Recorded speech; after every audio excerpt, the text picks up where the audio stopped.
Sunhun's father couldn't believe a student was responsible. He questioned if it was impossible to arrest the student, outraged that his son had to suffer for life. Sunhun's father demanded to meet with the school's administration.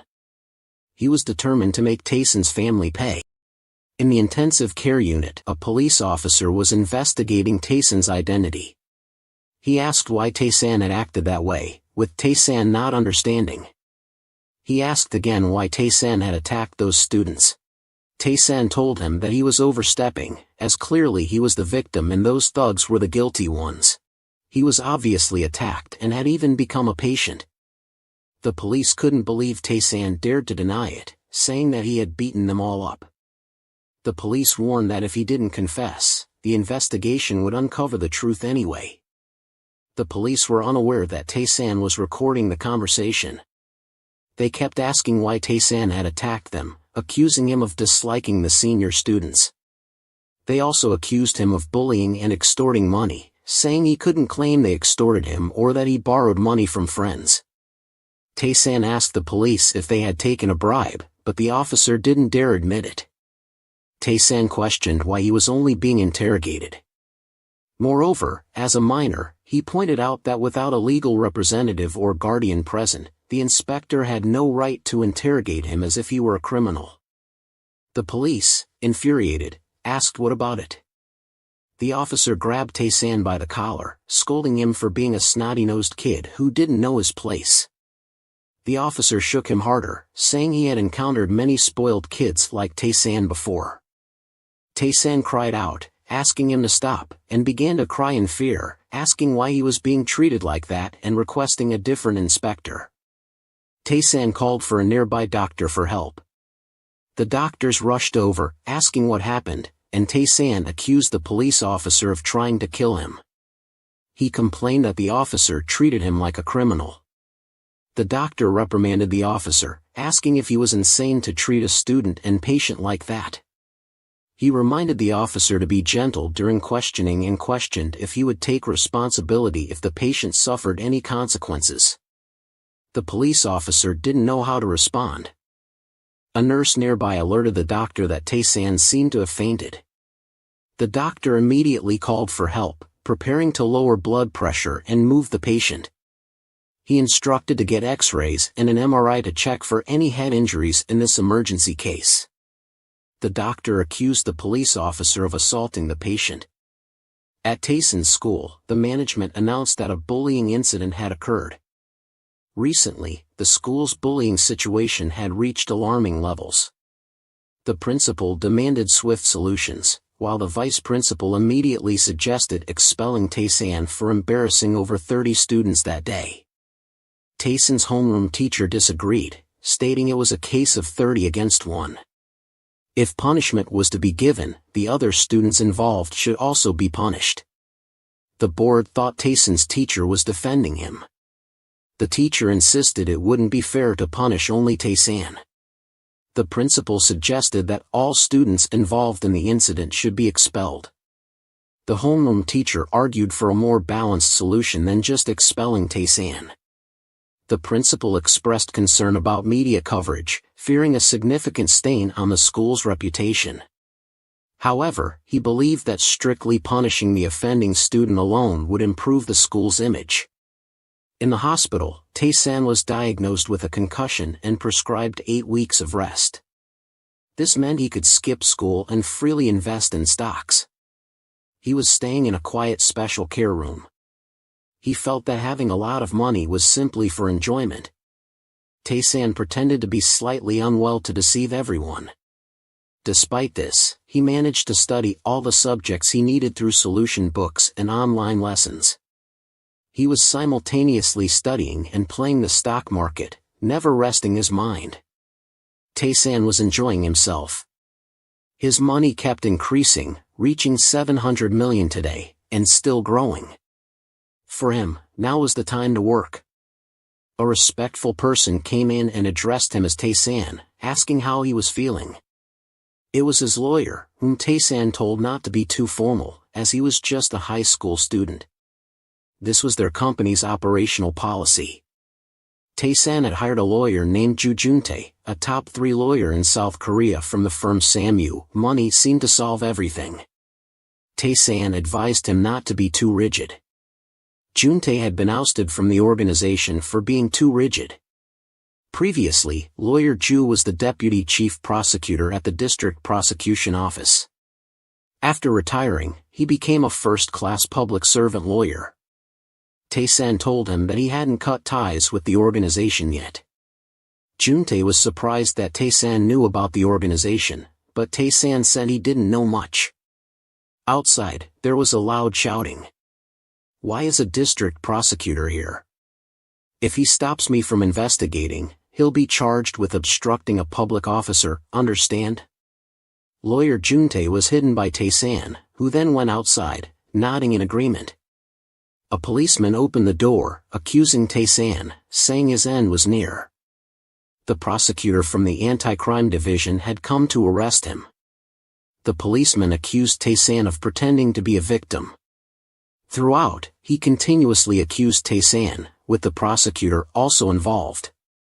The policeman called the situation an interrogation, claiming they had been bribed by someone named Jang. Taesan asked for the arrest warrant. The policeman shouted, dismissing the need for a warrant. Taesan felt the man was doomed and asked him to show his inspector's badge.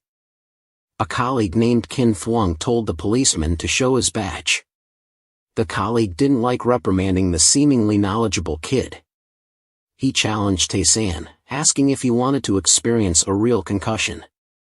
The policeman reluctantly showed his badge, revealing he was Prosecutor Kim Rong-suk. Taesan realized this was a case of a corrupt public official. He again demanded the arrest warrant. The prosecutor asked if Taesan knew what an arrest warrant was. Of course, Taesan knew and was well prepared. He began quoting the Constitution of the Republic of Korea, which recognizes basic human rights. He stated that if a state agency wants to arrest, detain, search, or seize someone's property, they must have a court-issued warrant. This was outlined in Articles 12 and 16 of the Constitution. He read Articles 12 and 16, explaining that arrest warrants are of 2 types, one issued upon a prosecutor's request and the other, a mandate issued by a court if requested by the prosecution. According to the Criminal Procedure Code, search and temporary release warrants are issued upon a prosecutor's request, if needed. The prosecutor still didn't believe him. Taesan continued, reading the Juvenile Court Procedure, which issues temporary detention, search warrants, verification orders, and similar orders. That was all he knew. He challenged them further, saying he could explain more. The men were shocked. Outside, doctors heard Taesan was a victim. They commented that this room, being his hospital room, was also considered his residential space. The other guys also went crazy with love and yelled at the whole hospital, telling Taesan to go to school. However, Taesan was not concerned about remembering math formulas or English vocabulary, but rather about learning the law. Then, the prosecutor, who was indeed smart, knew they were pretending to interrogate to threaten Taesan. Taesan thought adding more drama would make it more interesting. Even though Taesan was a high school student, these people came without a lawyer. The prosecutor should protect his beloved, shouldn't he? The prosecutor asked Taesan why he was weak. He looked at the prosecutor like he was crazy. He told Taesan to spout his stupid and empty legal jargon. He warned Taesan not to have too much hope because he was protecting the poor. Taesan realized that they were planning to forcibly take him away. The prosecutor ordered Inspector Kim to quickly get an emergency arrest warrant. He didn't want Taesan to keep talking confidently. He would call the court, and the warrant would be issued quickly. Taesan was surprised they dared to talk about the court. Another inspector warned Taesan that he was in trouble, boasting in front of the prosecutor. Taesan didn't expect them to use all their strong moves at once. He knew they were corrupt, but not to this extent. The inspectors asked Taesan what he was saying. Taesan repeated, asking since when inspectors, prosecutors, and judges became so corrupt. The prosecutor was about to hit Taesan. Someone shouted to stop. A doctor entered and intervened. Taesan admired the doctor's courage. The inspector told the doctor to get out of the way. The doctor warned them to leave, or he would call the police. The group told the doctor to mind his own business and leave quickly. They said Taesan had been accused and was a flight risk. They had already requested an arrest warrant. Outside, Taesan's lawyer heard everything. The doctor didn't care.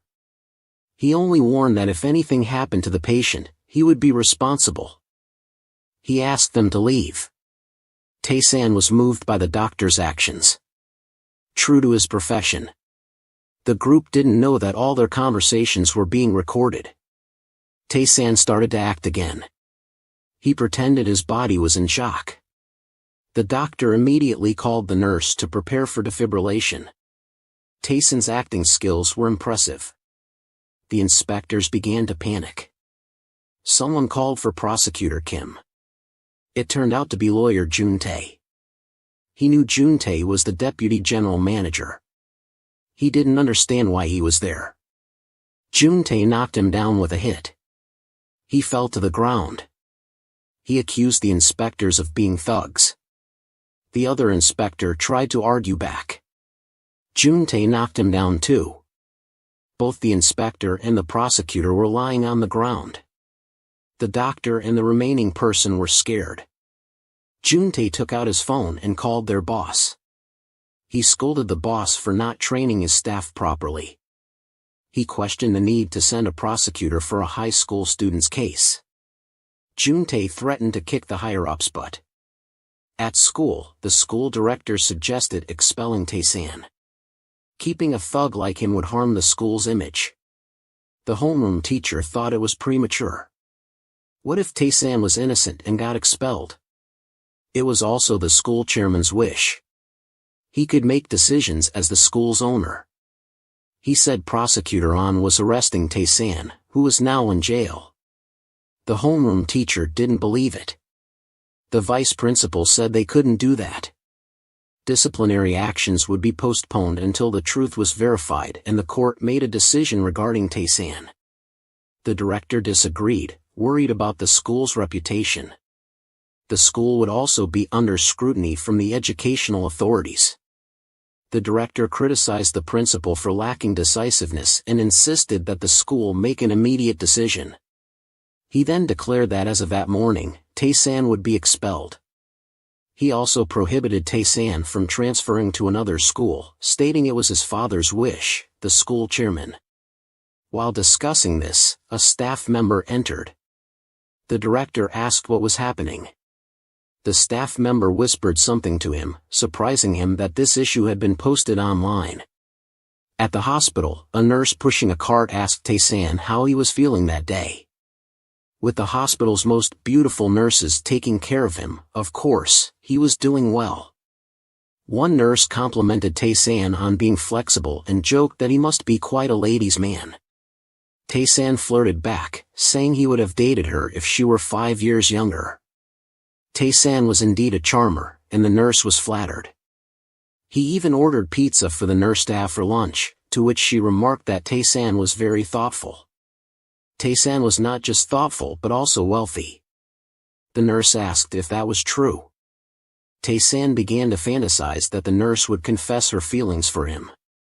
She just patted his head, commenting on his wealth and how money seemed to be everything to him.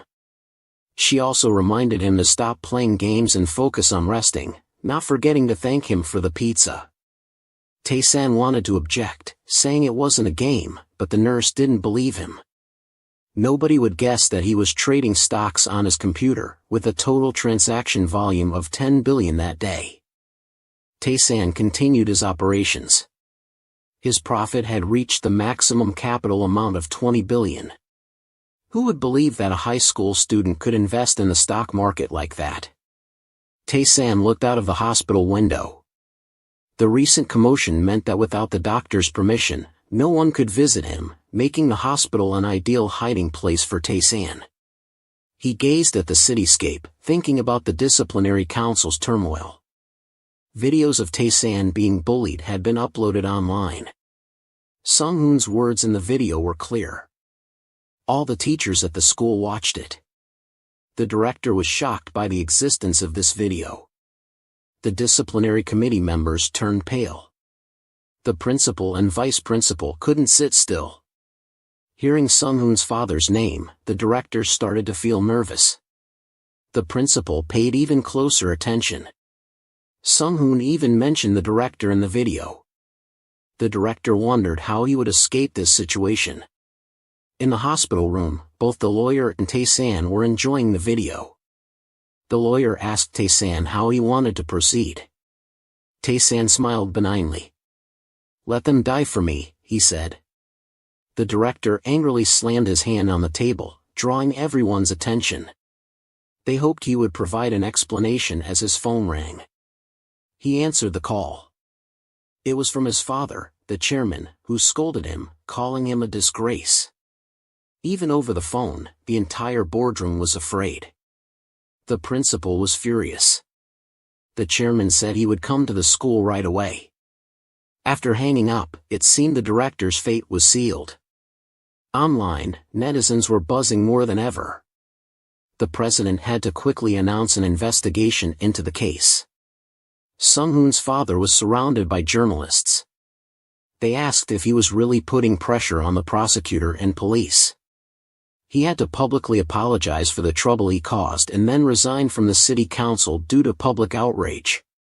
The prosecutor had to apologize to his boss. The managers and inspectors were all fired, and the district prosecutor's office was demoted. Everything was beautifully resolved thanks to the power of money. Indeed, the world is a wonderful place. On the bus, Taesan encountered his crush again. Life should be worth living, Taesan thought. He asked his crush to hand over her phone. It was the school beauty, Lee Jing. She looked at Taesan, who insisted on holding her phone for her. She refused, and everyone started paying attention to them, causing a scene. Taesan told her that the bag looked heavy, and since he didn't have much to carry, he offered to hold it for convenience. Other female students started to notice, and Jing thanked him. She let Taesan hold her bag. As the bus continued moving, Jing asked Taesan if he was okay, noticing he had a pile of bags on his lap. Taesan forced a smile and said he was fine. It's true that men of any age can act foolishly when faced with their first love. Crush turned to watch the young girls on the bus. Taesan introduced himself as Jang Taesan. She didn't hear him clearly, so he introduced himself again and then shyly looked out the window. She then remembered him. Taesan put on his earphones and started listening to music. Jing remembered Taesan was the student from Jeondu School, who she first saw on the bus last year. He looked very insecure back then, always slouching. He had changed a lot since last summer. As Jing looked back on the bus, Taesan's friends told him to hurry up as they were running late. Upon reaching school, a guy jumped up and kicked Taesan, calling him an idiot for showing up right at exam time. Another guy said he would have stayed hidden in the hospital. Yet another jumped at Taesan, joking that his hiding was over, and burst into tears. The whole group asked Taesan if he had gotten the nurse's number yet, daring him to show his face. Taesan had to beg for mercy. The class jumped in, teasing him, saying they'd only let him off because he was concussed. Taesan was ragged by his friends. Normally, we think friendship and love are expressed through words. Someone asked Taesan if he had studied for the exam. The teacher said there were 5 general education classes in the second year, and last time their class came last. The teacher jokingly warned them not to embarrass him this time. The teacher also asked Taesan if he was feeling better, to which Taesan enthusiastically replied that he was, thanks to the teacher. The teacher smiled. As the school term ended, he wished the whole class well. He advised them to seize this opportunity, or they might regret it later. Only the teacher and Taesan understood the meaning of his words, as once we step into society, we are strictly filtered, from our educational background to other standards. Holding the exam paper in his hand, Taesan was overjoyed. He couldn't stop smiling at how easy the exam was. Taesan felt like he was living a different life compared to his past. On the bus home, Taesan took out a chocolate bar, which he had been waiting for days to give to his crush. Yejin didn't understand. He used the excuse that she had university exams soon and that chocolate was good for short-term memory. The other girls said he liked Yejin, who was very pretty, and they were jealous. Yejin thanked him. Taesan told her to feel comfortable talking to him, as she was his senior. He mentioned that he was only in his second year and wondered if anyone had ever flirted with her like that. Older students started to notice Taesan. He asked her how her exam went. She asked him the same, and he said his went well. Yejin complimented him, saying he must be happy with his high scores. She was surprised he guessed correctly. Taesan asked if she was the top student at Gwangju Girls' School, saying he was the same. The girls behind were surprised to see someone so beautiful and smart. Taesan humbly said it was because the teachers made the exams too easy. Yejin was amazed to meet someone like him. Taesan asked if she used a phone and asked for her number, offering to send her encouraging messages for her university exams. Yejin shyly gave him her number. Everyone was shocked as they exchanged numbers. Yejin got off at her stop. Taesan waved goodbye through the bus window, thrilled to have his crush's number. At the back of the bus, a guy started calling out to Taesan. Another, overweight guy, told him to come over.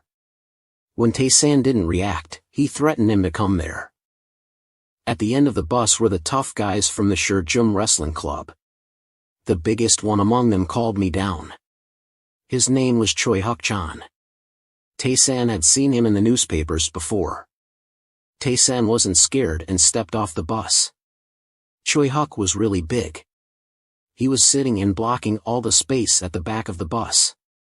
Taesan asked him, "What's the matter?" He bluntly replied. The others couldn't believe Taesan was so bold. They cursed, "Are you crazy?" One of them encouraged Huk-chan, "Beat him up." Huk-chan just wanted my friend Jaren's phone number, saying she was his type. Taesan laughed, "What do you mean your type?" Taesan definitely didn't want to give her number to these loudmouths. Taesan flatly refused. The gorilla-like guy then asked what Taesan said, seemingly deaf like all of them. Huk-chan yelled, claiming Jae-jin was his. I thought he was barking too much. They didn't expect me to be so courageous. One of his followers attacked me. Taesan noticed, grabbed his arm, threw him up lightly as if lifting something trivial, and then slammed him down on the bus floor. Huk-chan couldn't believe Taesan did that. He was about to attack me. Taesan warned him, "Don't get worked up. Taesan just finished my midterm exams. Please let me be." Mocking them, Taesan said, "With brains like yours, exams don't matter, but they are important to me." Taesan then challenged them, "If you want to fight, pick a nice day for it." Taesan also straightened my tie. Taesan hoped the idiots understood why Taesan had beaten up their friend. But Huk-chan was furious. He was about to break me in half. The driver, sensing the tension, braked suddenly. He cursed at the ruckus below. Looking in the rearview mirror, he saw me bending at a 90-degree angle. He asked, "What's happening?" Taesan apologized for the disturbance. Huk-chan insulted me, but little did he know that my dream was to be a model citizen.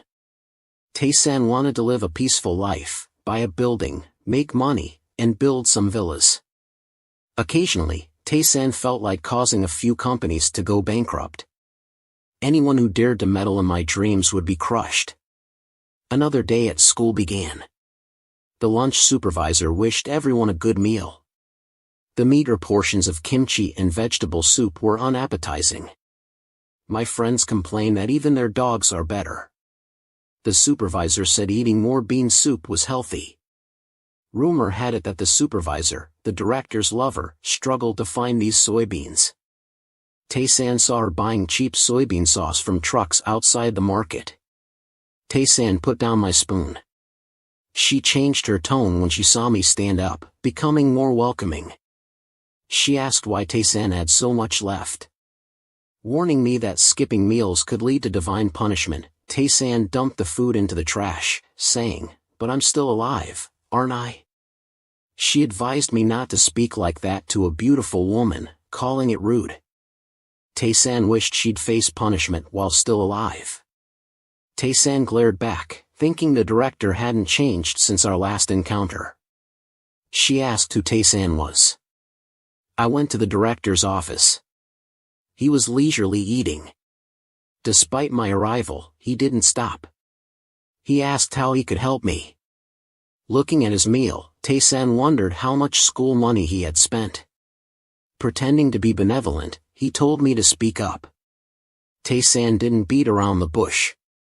Taesan said Taesan wanted meat. He was surprised that Taesan had come to him with such a request. He said if Taesan wanted meat, Taesan could just go out and buy it.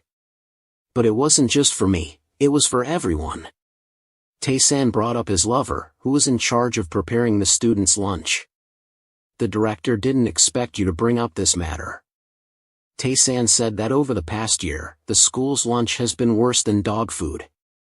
Students pay $30,000 but don't get their money's worth at all. Taesan compared it to other schools where students get to eat meat at least 3 days a week. But at this school, students only get soy sauce for their money. Taesan thinks this is an embezzlement of students' meals.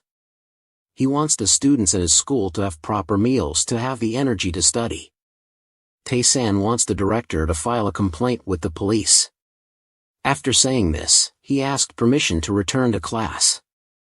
But the director didn't want to let him go yet. He thought that even if Taesan was immature, he should still consider how he speaks to adults. Taesan said he was just stating the truth. The director knew he was straightforward, but he didn't expect him to bring up his personal matters. Last time, Taesan spent over $300 million to deal with the Hong Young-hoon incident. Working with a famous law firm is expensive, but they don't solve the problem completely. Now, hearing Taesan's name in this school, the director has to suck up to him. Taesan just wants him to resolve the school's lunch issue. If he can't, Taesan might have to get rid of him. That night, in the VIP room of a bar, a subordinate filled a glass with wine and respectfully offered it to his boss. He asked how to deal with the troublesome Taesan. The boss told him to do whatever he wants, but discreetly.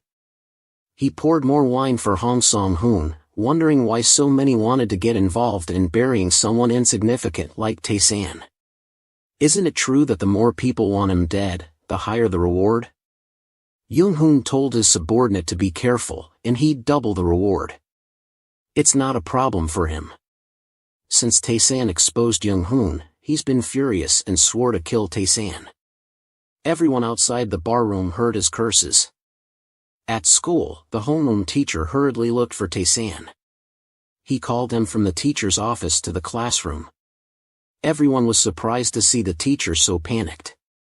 Taesan didn't understand why the teacher was looking for him. The teacher couldn't believe what he had done. He showed Taesan his midterm report card with full marks. He wanted to know how someone who usually ranked last in the class got perfect scores.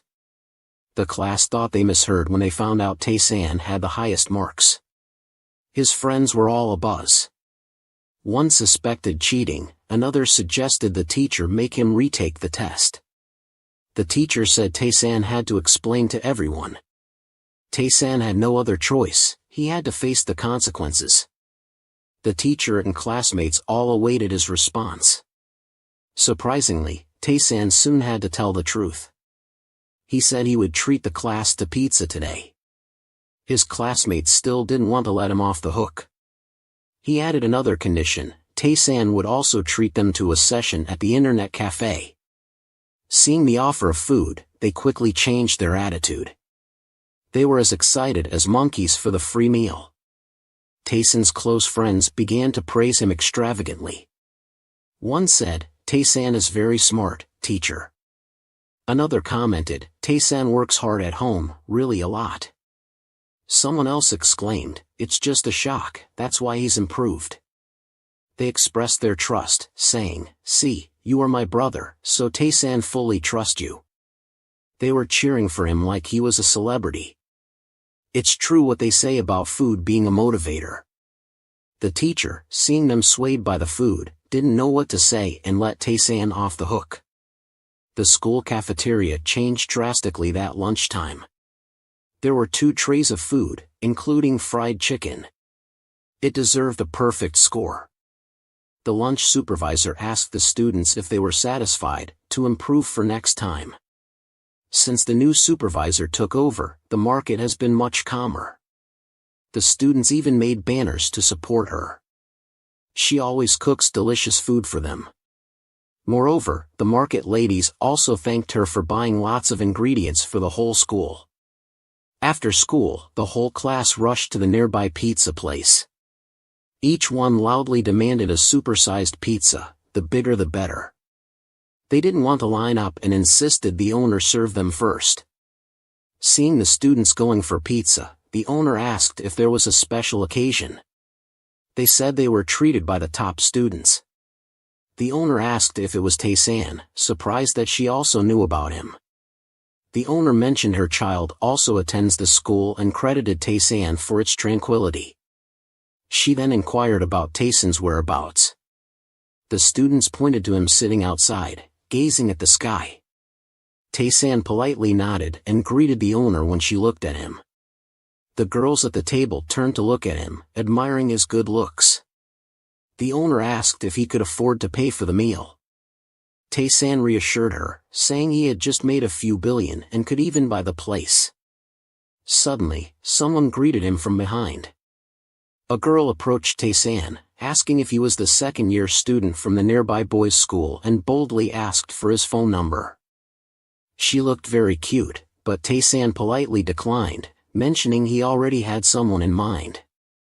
His friends were jealous that he got asked for his number. The girl said, "Just a prospect, right? So you're still single?" Seeing Taesan's reaction, she insisted on getting his number. Taesan was surprised by her persistence.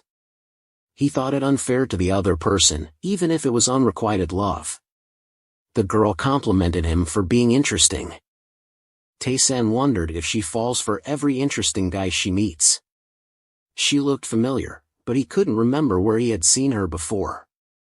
Taesan noticed her name tag. Her name was Kim Seo-jun. Suddenly, he remembered. No way, he couldn't be mistaken. She was the top star, the idol representing South Korea, Kim Seo-jun, the future center of the group Ford, the most talented golf idol. His friends, envious, wanted to beat Taesan, but he couldn't believe he was meeting the youth of the #1 idol. Seeing Taesan paying attention to her, Seo-jun asked, "How much longer will you make me wait before you admit you've been staring at me this whole time?" This was a once-in-a-lifetime opportunity. Not everyone gets an idol asking for their number like Taesan. But someone else called out Taesan's nickname. Surprisingly, Jae-jin also came here to eat. Jae-jin stood there, not expecting to meet him like this. It seems Seo-jun also knows her, the way the girl addressed her might even be more familiar than he is. Taesan was embarrassed to be caught by Jae-jin while getting a girl's phone number. Taesan often sent messages to Jae-jin when not studying, mostly greetings and jokes. Although Jae-jin only read them without replying, it helped her relieve stress. However, meeting in person, she unconsciously called his name. Her friends asked, "Is he an acquaintance of yours?" They also praised Taesan a lot. The guys, seeing Taesan knew many girls, wondered what he ate during the summer to be so lucky. Someone in the class knew Jae-jin had the highest scores in her school. At their school, Taesan had perfect scores. Indeed, like attracts like. Taesan, don't be nervous in front of your crush, be natural. Taesan, with a beaming smile, asked if she came for pizza. His friends insisted she treat them to pizza, just like Taesan. Jae-jin was also compelled by everyone to treat them. Her two friends, Ung and Sarah, introduced themselves. Taesan also did some PR in return. His friend Song, the smartest in school, commented, "I didn't expect Jae-jin to know such a handsome junior like you." She teased, asking if their relationship was just senior and junior. Seo-jun realized she meant senior Jae-jin. The girl emphasized that Taesan's crush was senior Jae-jin, right? Jae-jin didn't expect Taesan's interest in her was because of a secret crush, not just friendship. Taesan, with a stern voice, told Seo-jun, "Keep it down. Why say that Taesan like her in front of so many people here?" Jae-jin, not liking his overconfidence, called Seo-jun's name. The girl obediently took on the role of a cute junior.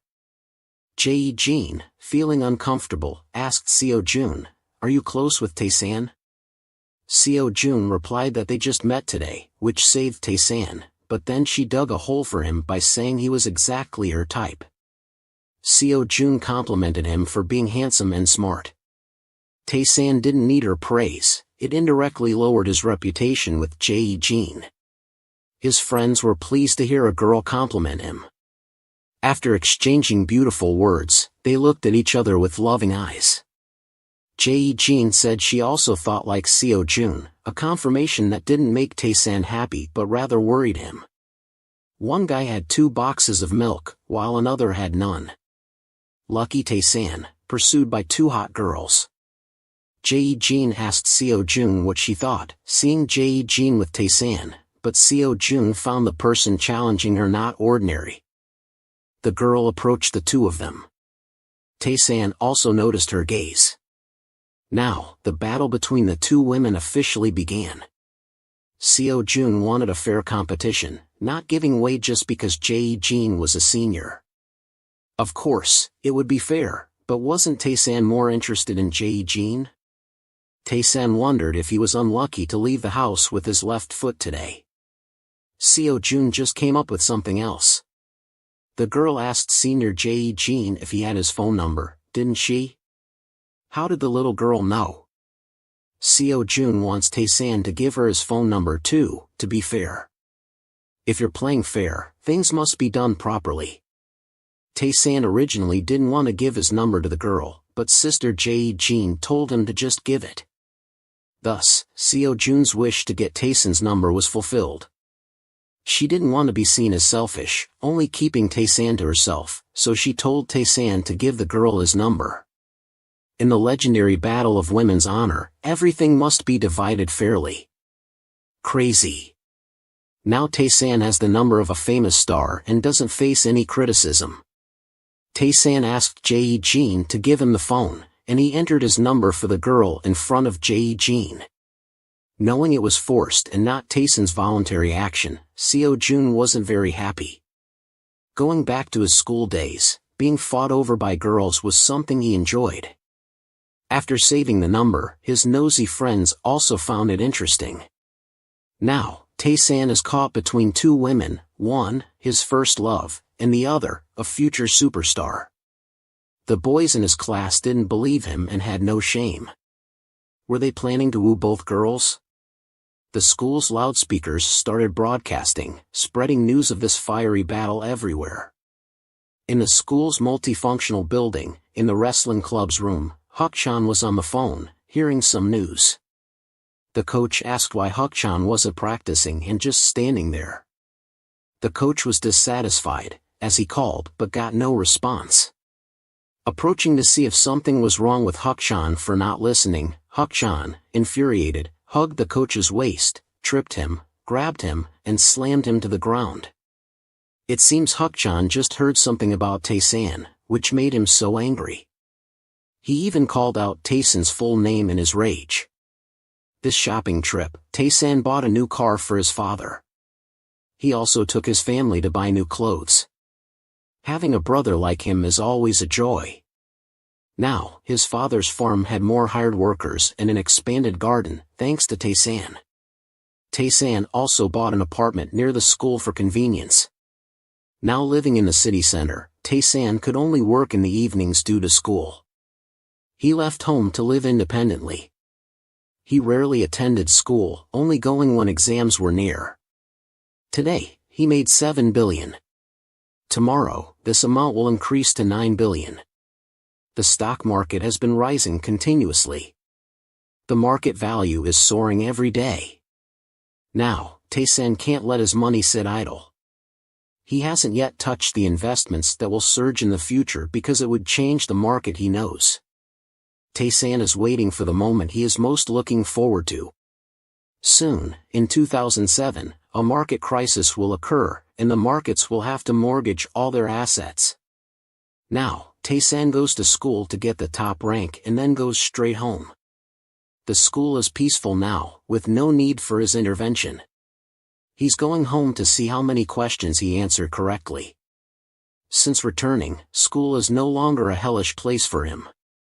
But like any student, Taesan still doesn't want to go to school. Everyone is rushing home, then suddenly stops.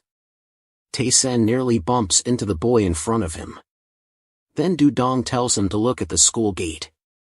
Outside, a group of big guys sit like they own the world, blocking everyone's way. They are Hukchan's gang. They're just a bunch of thugs, idlers from the vocational school across the street. So, Taesan became their target.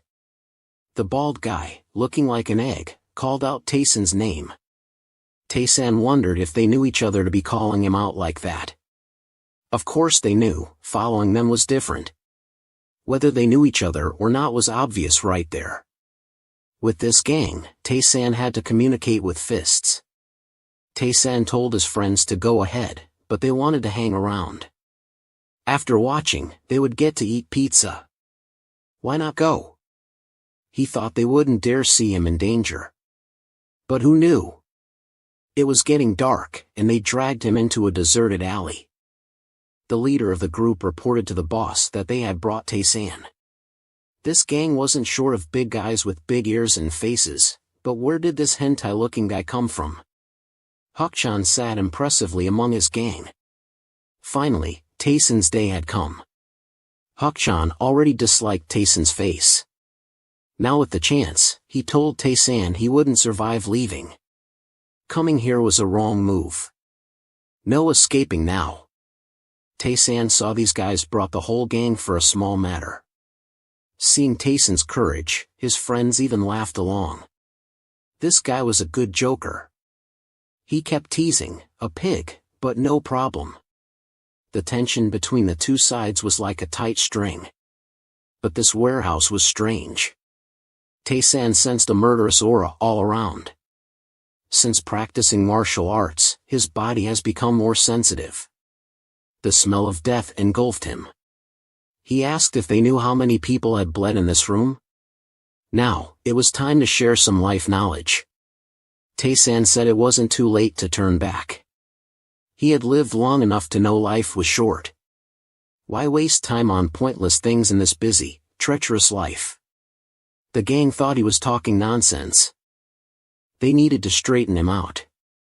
Taesan started lecturing about the law, educating them. But what can you tell a bunch of idiots? Taesan threatened that if he was injured, the minimum punishment was 1 year in prison. Their parents would have to beg him. Plus the treatment costs, as Taesan would only stay in a VIP room, would be expensive. Hearing this, the gang started to waver. It was good enough to teach this to Hukchan. He took out a cigarette and smoked. Look, an athlete smoking. His head could grow in a forest. The guys behind snickered. Hukchan crushed the cigarettes, saying he would deal with Taesan. Let his followers handle it. Taesan's friends, just standing there, got involved too. Taesan jokes, they're going to take care of me soon. So scared. They told him to welcome it, to keep being arrogant. They weren't old enough for serious violations, so just crying would get the judge to forgive them.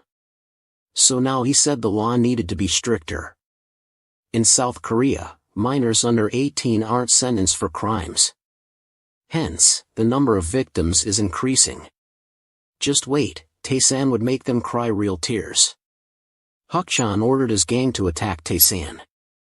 They raised pipes, preparing to execute Taesan. This time, it wouldn't be like before. Getting beaten was certain, like watching a chicken burn.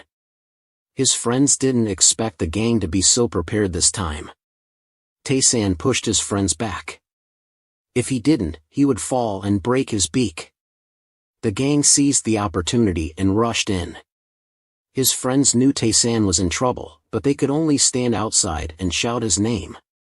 The gang, energized like blood-injected roosters, jumped in with force. It was just bad luck. Forget about luck.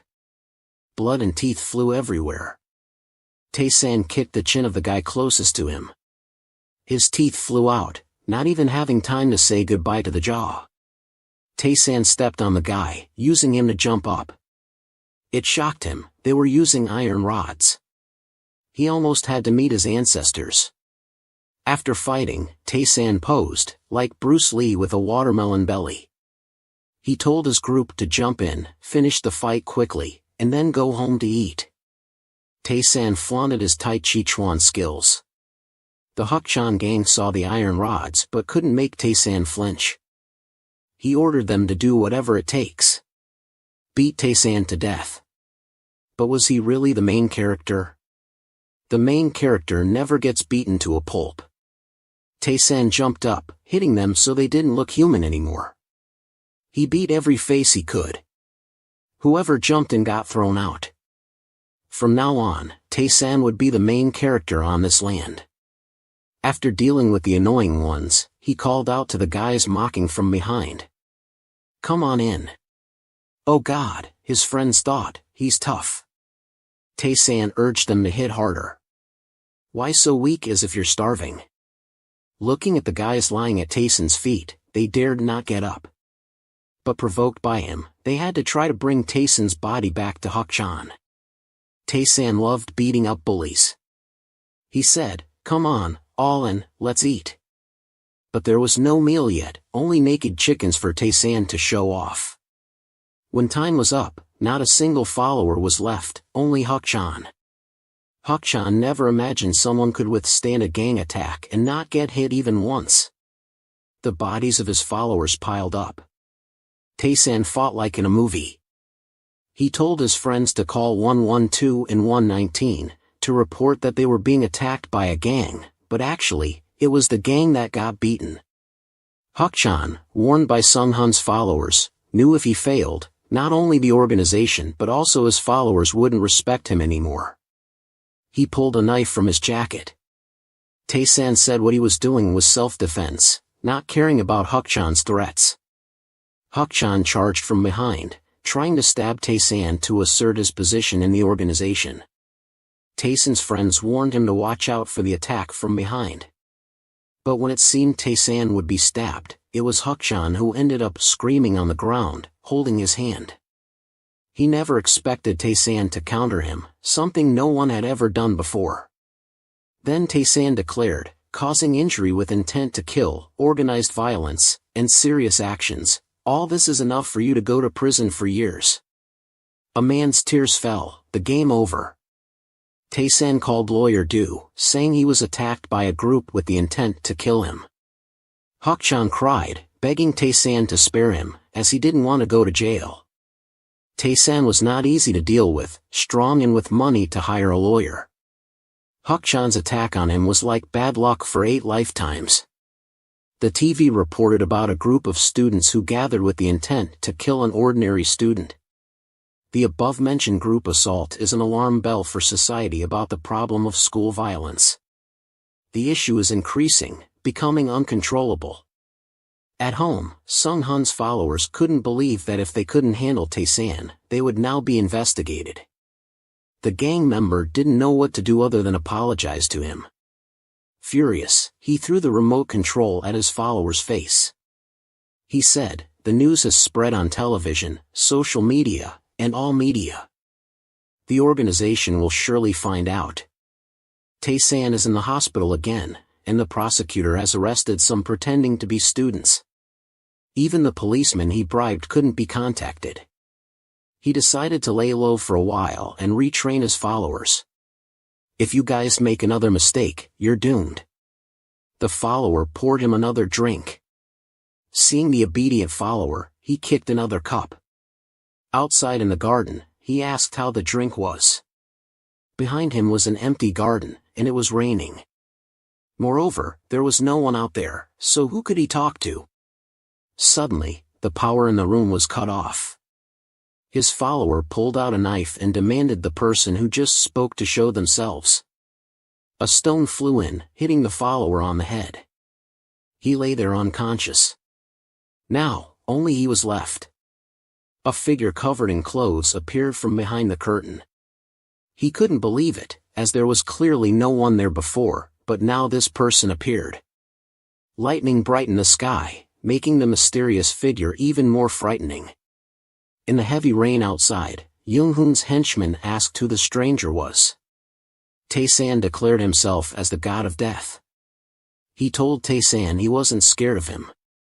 He was sure Taesan knew him and that's why he came. Taesan threatened that he would pay for his crimes. He said, "Confess quickly, or no one will help you." He didn't understand what Taesan meant, wondering why he should confess. He grabbed a wine bottle next to him, intending to hit Taesan, and introduced himself as Park Jae-chun. Taesan punched him in the face, sending him flying across the floor like a kicked dog. He never expected Taesan to correct his face with force. Seeing him still able to talk, Taesan punched him again, one hit on the left, another on the right. Taesan swung mercilessly, focusing on Daechun's face. He accused him, "You've killed too many people." Daechun denied it, claiming he hadn't killed anyone. Still lying on the brink of death, Taesan was about to punch again when Daechun covered his face, insisting he was telling the truth, that he hadn't killed anyone. Daechun didn't expect Taesan not to punch but to place his hand on his head. Taesan asked if he could hear the screams in despair of those he had killed. Behind Taesan appeared thousands of dead bodies, crying out in agony, rushing at him like they were starving. All were ready behind Taesan. Daechun was grabbed by zombies, all brutally killed by him. The dead waited to drag him down to hell with them. Taesan removed his hand, and the dead bodies disappeared from the room, leaving only him and Daechun kneeling. He asked if Daechun remembered who he had killed. Daechun thought it was a hallucination that Taesan had drugged him. But fate had no intention of deceiving him. Taesan said what Daechun saw were the souls of those he had murdered. Taesan placed his hand on his head again. Daechun thought Taesan was going to play another trick. He saw the dead bodies again, rushing at Daechun on the floor. One grabbed his head, another his legs, another his arms. They tore Daechun apart. He screamed in agony. This real feeling wasn't a drug effect. Taesan asked if he had never experienced such pain. He wanted Daechun to feel the pain and despair of those he had killed. Daechun felt nothing. Taesan felt that people like Daechun didn't deserve to live. However, death would be too easy for him. Daechun had to pay for his sins. He saw Taesan reaching out to make him feel that. He begged Taesan for mercy. Taesan then asked how many people he had killed. Now, he truly believed Taesan was the Grim Reaper. Only the Grim Reaper could be that powerful. He had seen it with his own eyes, so there was no mistake. Daechun shakily confessed to killing 9 people. But Taesan corrected him to 10, including the first murder he had forgotten. He had forgotten about the high school girl in uniform he killed that year. The girl appeared, calling Daechun's name. He never expected to be discovered like that. It was a case he had covered up 30 years ago. He had raped and killed that high school girl. Taesan threw him a phone, telling him to confess all his crimes if he wanted to be absolved. Daechun obediently agreed, like a dog. Taesan also demanded he confess to assaulting Hong Young. Otherwise, his family would suffer similarly. Calling Taesan a devil, he agreed to everything Taesan demanded. Outside, it continued to rain. Everyone was discussing the case on the news.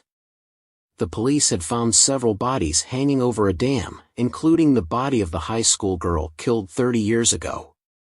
The culprit was Paid Chun, a gang leader. He came forward to confess, saying the recent events stemmed from Hong Jang-hook. Now, all the gangs were disbanded. Several corrupt prosecutors and police officers were fired. In bed, Taesan was afraid, hiding under the blanket, only peeking out to check the outside situation. Despite everything going smoothly, he still saw ghosts hovering around. The evening news on TV was debating the case of 10 innocent citizens murdered by the gang. A participant argued that the case extended beyond the city limits. It was serious, and the government was handling it carelessly. Not only the police but also the prosecutors were corrupt. There was a need for a thorough investigation. Moreover, there were suspicions that opposition politicians were involved. They refused an investigation, claiming no involvement. Since dealing with Dae-chun, Taesan had been haunted by ghosts. Taesan screamed in the hospital.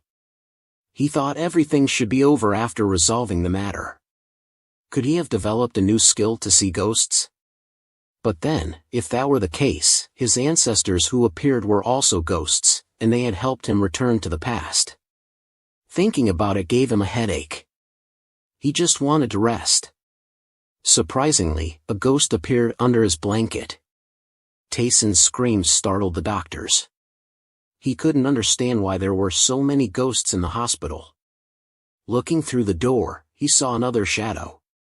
Was it another spirit haunting him? When he opened the door, luckily, it was a person. It was Seo-jun, who had come to visit him. She was crying, asking if he knew how worried she was. She had thought she would never see him again. Taesan wondered how she knew he was in the hospital and why she wasn't at school but at the hospital instead. The child said, "There's no point in studying now when we haven't even had the exam.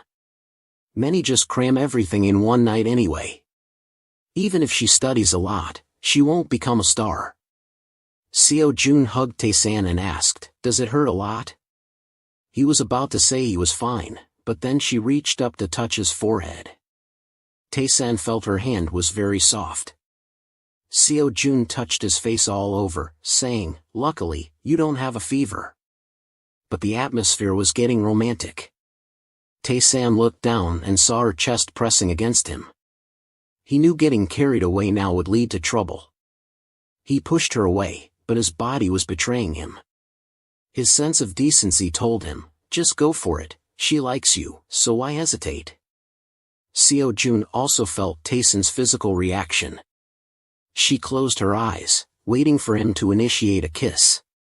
Clearly, he had feelings for Jae-jin, but now he was also attracted to Seo-jun. She was not only beautiful but also taking the initiative. Another figure appeared at the door. Kissing her in this atmosphere wouldn't be bad at all. Everything turned rosy. Taesan decided to go for it. If anything happened, he would just call it an accident. But Jae-jin walked in, interrupting the mood, and asked, "What are you two doing?" Caught in the act, Taesan quickly pushed Seo-jun aside. He made up an excuse that something had gotten into his eye, and Seo-jun was just helping to blow it out. Jae-jin thought she was visiting Taesan because he was injured, but he seemed quite healthy. She was unnecessarily worrying. Taesan felt awkward, caught in a compromising situation, and thanked Jae-jin for visiting. But the problem was that Jae-jin didn't like Seo-jun at all. Seo-jun politely greeted her, but inside, she found Jae-jin annoying. Jae-jin responded to the greeting, but she wasn't fond of the girl either. They were like entering a battlefield, where polite women only use words to attack each other. Taesan tried to ease the tension. He said, "Please sit down, I'll get you some water." He thoughtfully knew what they liked to drink and prepared it for them. Seo Jun asked Jae-jin, how come you seem so free for a university student? Jae-jin replied, Taesan is injured. No matter how busy Taesan is, Taesan will visit him. They kept smiling and glowering at each other. Taesan had to change the atmosphere. He asked Seo Jun if she had just signed a contract with an entertainment company in Seoul. She was excited and asked, how did you know? It seems you do care about me. He then turned to Jae-jin and asked, did you just finish your midterms? How were the results? Jae-jin said, I did my best, but the thesis was difficult, so I'm a bit worried. Taesan reassured her, you always do well in your studies, so Taesan believe you'll get high scores. Jae-jin felt happy that Taesan was paying attention to her. He didn't forget to encourage her, you'll surely get into your first choice. Knowing he wanted to ease the tension, but seeing him pay attention to the other made them even more upset. They both told him, we're done with our drinks, and we don't feel like talking anymore. Taesan wondered, what did Taesan do wrong to make the atmosphere worse? He turned to food as a solution, as eating helps people relax. He suggested, let's go for pizza. They didn't care much, saying, anything is fine. Taesan told them to wait outside while he changed clothes. But the thought of seeing Taesan's muscular six-pack body made them lose their decorum. They told him, go ahead and change, we won't mind. At the stock company, an employee asked the manager, have you looked over the profit margins yet? The manager adjusted his glasses and replied, yes, Taesan have. The employees all thought Taesan was a genius. They had seen the orders he placed, which were perfect, and the money used was completely legal. The manager advised them, we need to diligently regain our honor. They didn't quite understand what he meant. The manager said, experienced stock traders like you are not even comparable to a high school student. They couldn't believe a high school student could be that skilled. They asked again, is it really as you say? How can a high school student be so intelligent? Now, as winter began, snow started falling in South Korea. Taesan's family stood on the balcony of their apartment to admire the first snow. It had been a long time since his father had relaxed like this. Taesan noticed his father seemed nostalgic. His father told him, you will understand this when you serve in the military. Taesan knew what he meant. Snow is just like white dung falling from the sky, isn't it? His father wondered, you are not old enough, how do you know about this? Realizing he had slipped up, Taesan quickly changed the subject by talking about their house renovations. Our house is being rebuilt, Taesan said. He bought the neighboring land to expand the area. Although it was being renovated, it still retained its classic charm. His father said, we can move in next month. His siblings asked, does this mean we will live in an apartment when we attend high school? Of course, he replied.